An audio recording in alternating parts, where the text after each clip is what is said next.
তুমি কি ভেবেছো পদ্মা?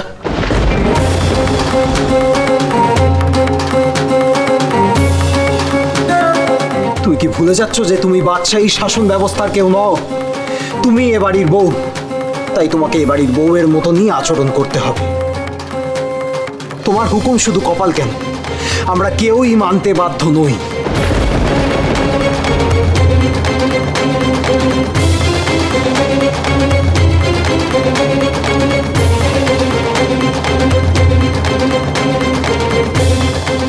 ওগো, তুমি শান্ত হও, কেউ কিচ্ছু বলো না। এটা আমার আর পদ্মা দিদির বোঝাপড়া। খুব অবাক লাগছে না আমাকে দেখে? তোমার এত সব হুম্বি তম্বি দেখেও আমি কেন ভয় পাচ্ছি না? আসলে কি জানো তো, ভাগ্য আমাকে আজীবন ভয় ছাড়া কিছু দেয়নি।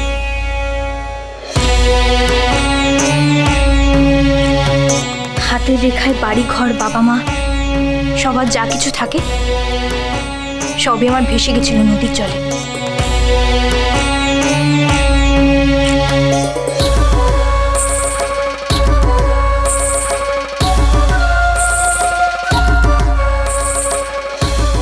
তাই কোনো কিছু পাওয়ার লোভ আকাঙ্ক্ষা আমার নেই।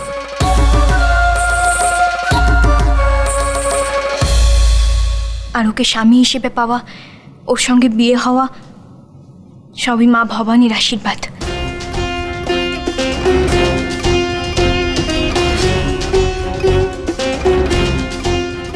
কোনো মানুষের ভিক্ষে বা দান নয় যে যে যখন ইচ্ছে কেড়ে নিতে পারবে। তাই তোমার ওই চিৎকার আমি অন্তত ভয় পাবো না, কারণ আমি জানি আমার নিজের ভালোবাসা হারানোর ভয় আমার নেই। আর যদি তুমি অধিকারের কথা তোলো, তাহলে শুনে রাখো, ও স্ত্রী হিসেবে আমি আমার এক কণা মাত্র অধিকার ছাড়ব না।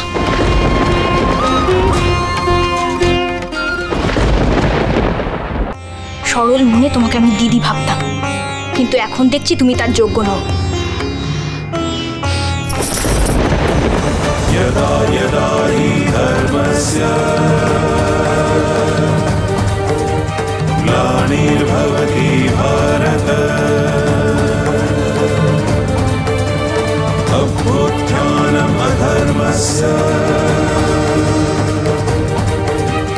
तदात्मानं सृजाम्यहम्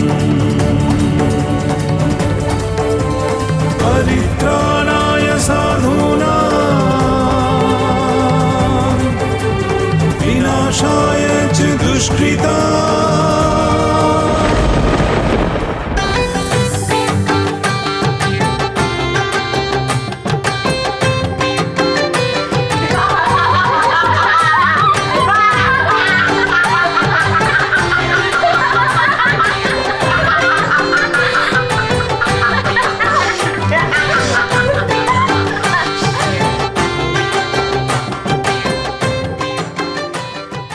মারলি আমাকে, গায়ে হাত তুললি আমার।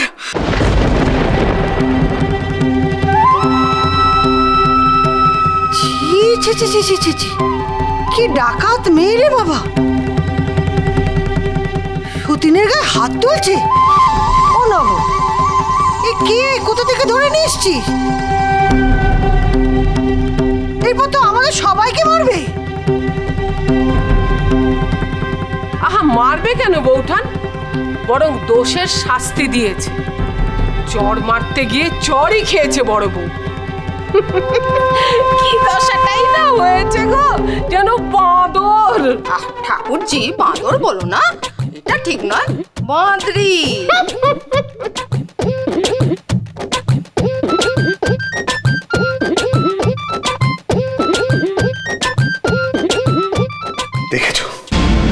দেখেছেন বৌঠান, দেখেছেন এই বাড়িতে আপনার সামনে আমার মেয়েকে কিভাবে হেনস্থা হতে হচ্ছে।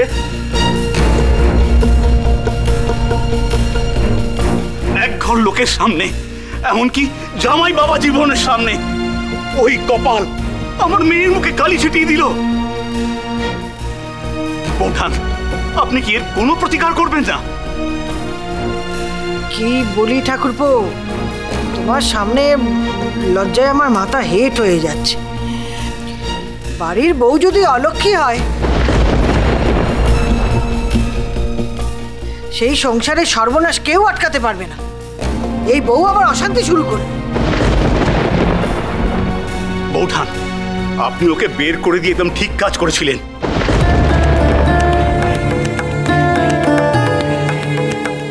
ওই মেয়ে যতদিন এই বাড়িতে থাকবে ততদিন এই সংসারে আগুন জ্বলবে, আগুন।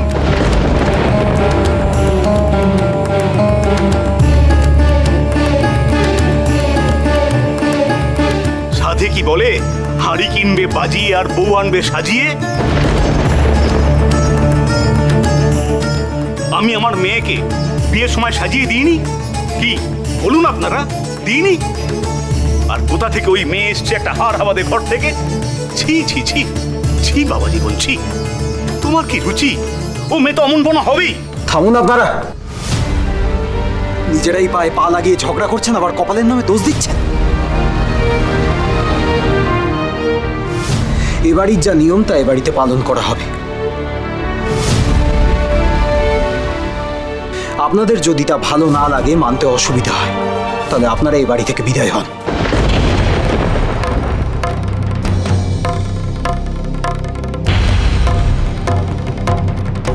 কি বলছো বাবা জীবন? আমার মেয়ের মুখে এইভাবে কালি ছেটানো হলো, অথচ তুমি। দেখুন, এটা একটা দুর্ঘটনা। রাগের মাথায় ওরকম অনেক কিছুই হয়। আমি এসবের ফিরিস্তি দিতে চাই না। তার চাইতে আপনারা মাথা ঠান্ডা রেখে ঘরে গিয়ে বিশ্রাম করুন, আর নিয়ম অনুযায়ী ছেলে বউ ঘরে যান। না, কখনো না। আমরা কেউ কোথাও যাব না। যতক্ষণ না কপাল আমাকে অপমান করার শাস্তি পাচ্ছে, ততক্ষণ কেউ কোথাও যাবে না। মিথ্যে কথা বলা তুমি বন্ধ করো পদ্মা দিদি। এখানে সবাই জানে কে কাকে অপমান করতে এসেছিল। নিজের ছোড়া কালি যখন নিজের গায়ে লেগেছে, তখন তো রাগ করলে চলবে না পদ্মা দিদি। শোনো পদ্মা দিদি, জিততে যেমন ভালো লাগে তেমন হারটাও মেনে নিতে হয়। আমি তো তোমাকে আগেই সাবধান করেছি, তাই না? আমার গায়ে হাত তোলার ফল যে ভালো হবে না, সেটা তো তুমি জানতে। ডাইনি কথা, খুব কথা শিখেছিস না? স্বামীর কোলে চড়ে এসেছিস বলে নিজেকে সোহাগী রাধা মনে করছিস? বর্দি, ঢিল মারলে পাটকেলটা তো খেতেই হবে বলো। আর তাছাড়া ছোট বৌমা সব সময় কেন সব কথা মেনে নেবে বলো? আর তাছাড়া তোমার কথার নিয়মেই তো ছোট বৌমা এখন নগরগড়ে কদিন থাকবে, এক পক্ষকাল। এতদিনে বড় বৌমার আসল রূপটা বেরিয়ে পড়েছে। একটা স্বার্থপর একল ছেড়ে মেয়ে। কই, ও যখন নবর সাথে এক পক্ষকাল ছিল, তখন তো ছোট বৌমা কিছু বলেনি। হ্যাঁ হ্যাঁ হ্যাঁ হ্যাঁ, সব দোষ তো এখন আমার। আপনারা সবাই এখন আমার বিরুদ্ধে একজোট হয়েছেন। কিছু হলেই খালি পদ্মার দোষ। একবার ভাবুন তো আমি কি পেয়েছি। আমি যখন তার সঙ্গে থেকেছি, তখন তিনি বোনের জন্য বাড়ি থেকে পালিয়ে গেছেন। কতটুকু পেয়েছি আমি তাকে নিজের কাছে? আমিও তো তার স্ত্রী। আমার কি ইচ্ছে করে না স্বামীর সোহাগ পেতে? সবই কি কপালের জন্য তোলা? আমি কি এতটাই হতভাগিনী? কি আশ্চর্য বড় বউ, ভালোবাসা কি এভাবে জোর করে পাওয়া যায়? নবর যদি তোমাকে ভালো নাই লাগে, তাহলে তো তোমাকে মেনে নিতেই হবে। হ্যাঁ, ঠিকই বলেছ। ভালোবাসার পাঠ তো এখন আমাকে তোমার থেকে শিখতে হবে। এত ভালোবেসেছিলে যে নিজের স্বামী তিনি মরে বেঁচেছেন।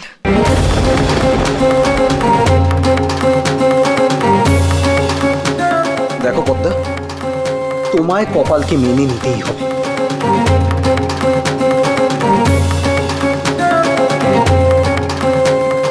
এবার থেকে ওই আমার সঙ্গে থাকবে, এটা ওর অধিকার। তুমিও যদি মানতে না পারো, তাহলে তোমাকে অন্য পথ ধরতে হবে। সদর খোলা আছে।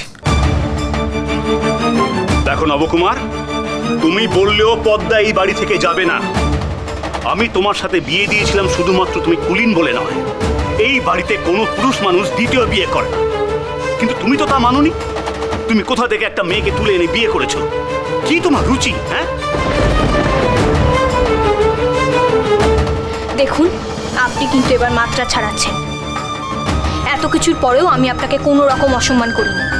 আপনিও ভুলে যাবেন না আমি কিন্তু এবারই ছোট বউ, আমারও একটা মান আছে।